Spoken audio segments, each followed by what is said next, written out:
Hello students, ഇന്നത്തെ ക്ലാസ്സിൽ നമ്മൾ ഡിസ്കസ് ചെയ്യാൻ പോകുന്നത് റിപ്പോർട്ട് റൈറ്റിംഗ് എന്ന് പറയുന്ന ലെസനാണ്.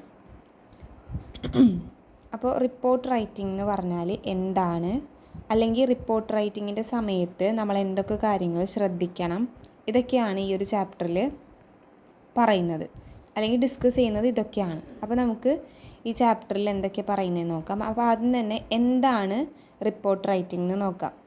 Report writing or report is a factual and organized piece of writing about an event, issue or a topic.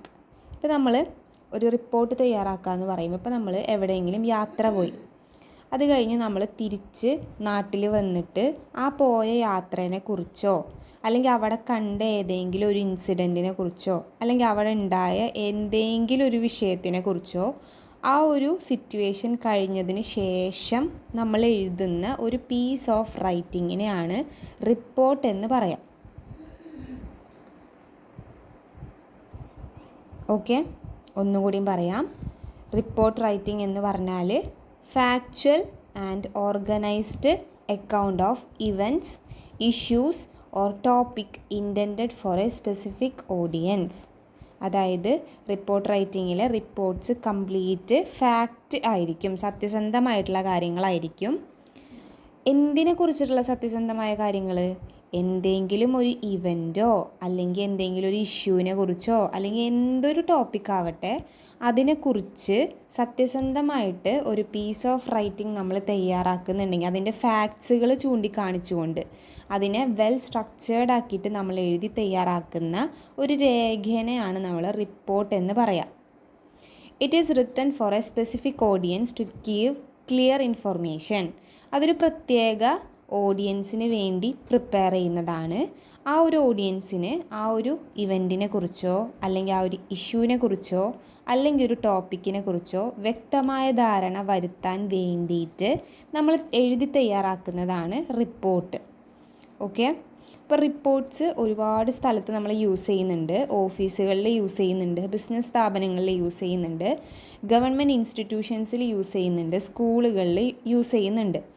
അപ്പോൾ ഇവിടെയൊക്കെയും യൂസ് ചെയ്യുന്നത് ഉദ്ദേശിക്കുന്നത് ഇത്രയേ ഉള്ളൂ, എന്താണ് ആ ഒരു സ്ഥാപനത്തിൽ അല്ലെങ്കിൽ ആ ഒരു സ്കൂളിൽ എന്തൊക്കെ കാര്യങ്ങളാണ് ഉള്ളത് അതിനൊക്കെയും വെൽ സ്ട്രക്ചേർഡായിട്ട് മനസ്സിലാവുന്ന രീതിയിൽ എഴുതി തയ്യാറാക്കിയിട്ടുള്ള ഒരു രേഖയാണ് റിപ്പോർട്ട്.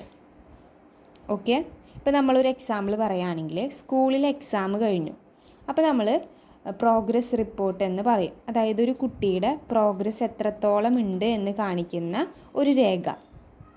അപ്പോൾ ആ ഒരു രേഖയുടെ അടിസ്ഥാനത്തിലാണ് ആ കുട്ടി ആ ഒരു ക്ലാസ്സിൽ എത്രത്തോളം പെർഫോം ചെയ്യുന്നുണ്ട് എന്ന് നമ്മൾ മനസ്സിലാക്കുക. അപ്പോൾ അതാണ് റിപ്പോർട്ട് എന്ന് പറഞ്ഞാൽ. റിപ്പോർട്ട് എന്ന് പറയുമ്പോൾ ഒരു ഇവൻറ്റിനെ കുറിച്ചോ അല്ലെങ്കിൽ ഒരു ഇഷ്യൂവിനെ കുറിച്ചോ അല്ലെങ്കിൽ ഒരു ടോപ്പിക്കിനെ കുറിച്ചോ വ്യക്തമായി ഫാക്ച്വലായി ഓർഗനൈസായി എഴുതി തയ്യാറാക്കിയിട്ടുള്ള ഒരു രേഖ. അത് ഫോക്കസ് ചെയ്യുന്നത് ഏതെങ്കിലും ഒരു ഗ്രൂപ്പ് ഓഫ് ഓഡിയൻസിനായിരിക്കും. ആ ഒരു ഓഡിയൻസിന് ഒരു ക്ലിയർ പിക്ചർ കിട്ടാൻ വേണ്ടിയിട്ടാണ് ആ ഒരു റിപ്പോർട്ട്സ് തയ്യാറാക്കുന്നതും. ഓക്കെ, ഇനി എന്തൊക്കെയാണ് ഒരു ഗുഡ് റിപ്പോർട്ട് അല്ലെങ്കിൽ ഒരു നല്ല റിപ്പോർട്ട് തയ്യാറാക്കുന്ന സമയത്ത് എന്തൊക്കെ ഫീച്ചേഴ്സ് ആയിരിക്കണം അതിനുണ്ടായിരിക്കേണ്ടത്? ഒന്നാമത്തെ കാര്യം എന്ന് പറയുന്നത് അത് റിയൽ ആയിട്ടുള്ള ഇൻഫോർമേഷൻസ് ആയിരിക്കണം പാസ് ചെയ്യുന്നത്. നമ്മൾ എക്സാമ്പിൾ പറയുകയാണെങ്കിൽ ന്യൂസ് പേപ്പർ റിപ്പോർട്ട്, അതൊരു റിപ്പോർട്ട് തയ്യാറാക്കിയിട്ടുള്ളതല്ലേ. അപ്പോൾ നമ്മളൊരു ന്യൂസ് പേപ്പർ റിപ്പോർട്ട് തയ്യാറാക്കുന്ന സമയത്ത് ഒരിക്കലും നമ്മുടെ ഇൻഡ്യൂഷനോ അല്ലെങ്കിൽ നമ്മൾ ഗസ് ചെയ്തിട്ടോ ഒന്നും ന്യൂസുകൾ തയ്യാറാക്കാനായിട്ട് പാടില്ല. റിയലായിട്ട് അവിടെ നടന്ന സംഭവത്തിനെ ബേസ് ചെയ്തിട്ടായിരിക്കണം നമ്മുടെ റിപ്പോർട്ട് ഉണ്ടായിരിക്കാൻ. നമ്മുടെ ഒപ്പീനിയൻസോ നമ്മുടെ സജഷൻസോ അല്ലെങ്കിൽ നമ്മുടെ ഗസ്സിങ്ങോ ഒന്നും ആയിരിക്കരുത് റിപ്പോർട്ട്സിൽ ഉണ്ടായിരിക്കേണ്ടത്. എല്ലാം റിയൽ ആയിട്ടുള്ള ഇൻഫോർമേഷൻസ് ആയിരിക്കണം. അപ്പോൾ റിയൽ ഇൻഫോർമേഷനെ നമ്മൾ പറയുന്നതാണ് ഫാക്റ്റ് അല്ലെങ്കിൽ ഫാക്റ്റ്. അതാണ് ഒന്നാമത്തെ ഫീച്ചർ. രണ്ടാമത്തത് ക്ലിയർ ആൻഡ് കൺസൈസ്. ഏറ്റവും ചുരുങ്ങിയ സെൻറ്റൻസോ അല്ലെങ്കിൽ ഏറ്റവും ചുരുങ്ങിയ വേർഡ്സോ യൂസ് ചെയ്തുകൊണ്ട് കംപ്ലീറ്റ് ഐഡിയ ആ ഒരു വായനക്കാരൻക്ക് അല്ലെങ്കിൽ ആ ഒരു ഓഡിയൻസിന് കൊടുക്കാനായിട്ട് സാധിക്കുന്ന ഒരു സംഭവമായിരിക്കണം നമ്മൾ തയ്യാറാക്കുന്ന റിപ്പോർട്ട്. അതുപോലെ തന്നെ വെൽ സ്ട്രക്ചേർഡ് ആയിരിക്കണം, ഫോർമൽ ടോണിലായിരിക്കണം എഴുതിയിട്ടുണ്ടായിരിക്കേണ്ടത്. അപ്പോൾ ഇതൊക്കെയാണ് ഒരു നല്ല റിപ്പോർട്ട് തയ്യാറാക്കുന്ന സമയത്ത് ഉണ്ടായിരിക്കേണ്ട കുറച്ച് ഫീച്ചേഴ്സ്. ഇനി നമുക്ക് ടൈപ്സ് ഓഫ് റിപ്പോർട്ട്സ് നോക്കാം. എന്തൊക്കെയാണ്? ഒരുപാട് തരം റിപ്പോർട്ടുണ്ട്. അപ്പോൾ നമുക്ക് ഒന്നോ രണ്ടോ റിപ്പോർട്ടുകൾ നോക്കാം. പലതരം റിപ്പോർട്ടിൽ നിന്ന് ഒന്നോ രണ്ടെണ്ണം നോക്കാം. ഒന്നാമത്തത് നമ്മളിപ്പോൾ തന്നെ പറഞ്ഞ തന്നെ news paper report. News paper report എന്താ? നമ്മൾ പേപ്പറിലൊക്കെ കാണുന്ന ഓരോ ന്യൂസും ഓരോ ആളുകൾ റിപ്പോർട്ട് ചെയ്തിട്ടുള്ള ഓരോ ന്യൂസുകളായിരിക്കും. ഓരോ ആളുകളും ആ ഒരു സംഭവത്തിനെ കുറിച്ച് വ്യക്തമായി പഠിച്ച് അറിഞ്ഞ് അതിൻ്റെ റിയാലിറ്റീനെ പോയിൻ്റ് ആക്കി എഴുതി വെച്ചതാണ് ന്യൂസ് പേപ്പർ റിപ്പോർട്ട്. അതേപോലെ തന്നെ വരുന്ന അടുത്ത റിപ്പോർട്ടാണ് സ്കൂൾ മാഗസിൻ റിപ്പോർട്ട്. സ്കൂളിലൊരു മാഗസിൻ കണ്ടക്ട് ചെയ്യാണ്. അതിലും ഒരുപാട് റിപ്പോർട്ട്സ് ഉണ്ടായിരിക്കും. സ്കൂളിൽ എന്തൊക്കെ പരിപാടികൾ കണ്ടക്ട് ചെയ്തിട്ടുണ്ട്. ഇപ്പോൾ സ്പോർട്സ് കണ്ടക്ട് ചെയ്തിട്ടുണ്ടെങ്കിൽ ഇന്ന ദിവസം ഇവിടെ സ്പോർട്സ് ഉണ്ടായിട്ടുണ്ട്, ഇന്ന ഗസ്റ്റ് വന്നു, ഇന്ന പരിപാടികൾ നടന്നു, ഇന്ന ആൾ അധ്യക്ഷത വഹിച്ചു, ഇന്ന ആൾ സ്വാഗത പ്രസംഗം ചെയ്തു എന്നൊക്കെയുള്ള കറക്റ്റ് ഫാക്ച്വലായിട്ടുള്ള ഇൻഫോർമേഷൻസ് എഴുതി തയ്യാറാക്കിയിട്ടുള്ള ഒരു രേഖയാണ് റിപ്പോർട്ട് അല്ലെങ്കിൽ സ്കൂൾ മാഗസിൻ റിപ്പോർട്ട് എന്ന് പറയുന്നത്. ഓക്കെ, ഇനിയൊരു റിപ്പോർട്ട് തയ്യാറാക്കുന്ന സമയത്ത് കുറച്ച് ഫോർമാറ്റുകൾ ശ്രദ്ധിക്കാനായിട്ടുണ്ട്. ഒരു റിപ്പോർട്ട് തയ്യാറാക്കുമ്പോൾ അതിനൊരു ആപ്റ്റായിട്ടുള്ള തലക്കെട്ട് അത്യാവശ്യമാണ്. എന്താണോ നമ്മുടെ റിപ്പോർട്ട് അതിൻ്റെ ആപ്റ്റായിട്ടുള്ളൊരു തലക്കെട്ട്.